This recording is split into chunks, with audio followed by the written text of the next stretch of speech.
ఉపాధ్యాయుడు దండన ఓ విద్యార్థి ప్రాణం తీసింది. కృష్ణా జిల్లా పెనమలూరు మండలం గుడవరకు చెందిన ఇంటూరి చింటూ అనే విద్యార్థి హోంవర్క్ పూర్తి చేయలేదని ఈ నెల 10న సుధాకర్ అనే ఉపాధ్యాయుడు కర్రతో కొట్టాడు. చింటూ వెన్నుపూస దెబ్బతిని మంచాన పడ్డాడు. నోటి మాట పడిపోగా కాళ్ళు చేతులు సరిగా పనిచేయడం లేదు. నరాలు దెబ్బతిని కాళ్ళు చేతులు కదపలేకపోయాడు.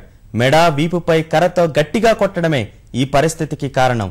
విజయవాడలోని ఓ ప్రైవేట్ ఆసుపత్రికి చింటూను తీసుకెళ్లిన తల్లిదండ్రులు వైద్యుల సూచన మేరకు ఈ నెల 17న గుంటూరులోని సమగ్ర ప్రభుత్వ ఆసుపత్రికి తరలించారు.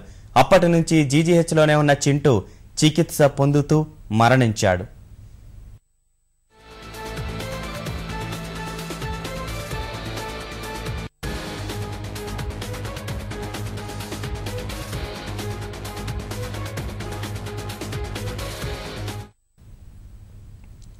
తాజా అంశం చూస్తున్నాం. ఉపాధ్యాయుడు దండన ఓ విద్యార్థి ప్రాణం బలి తీసుకుంది.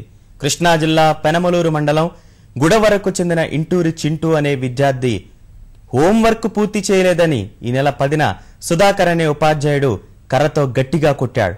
చింటూ వెన్నుపూస దెబ్బతిని మంచాన పడ్డాడు. నోటి మాటకు పడిపోయి కాళ్ళు చేతులు సరిగా పనిచేయడం లేదు. నరాలు దెబ్బతిని కాళ్ళు చేతులు కదపలేకపోయాడు.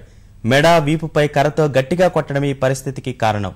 విజయవాడలోని ఓ ప్రైవేట్ ఆసుపత్రికి చింటూను తీసుకెళ్లిన తల్లిదండ్రులు అక్కడ వైద్యుల సూచన మేరకు ఈ నెల 17న గుంటూరులోని సమగ్ర ప్రభుత్వ ఆసుపత్రికి తరలించారు. అప్పటి నుంచి జీజీహెచ్లోనే ఉన్న చింటూ చికిత్స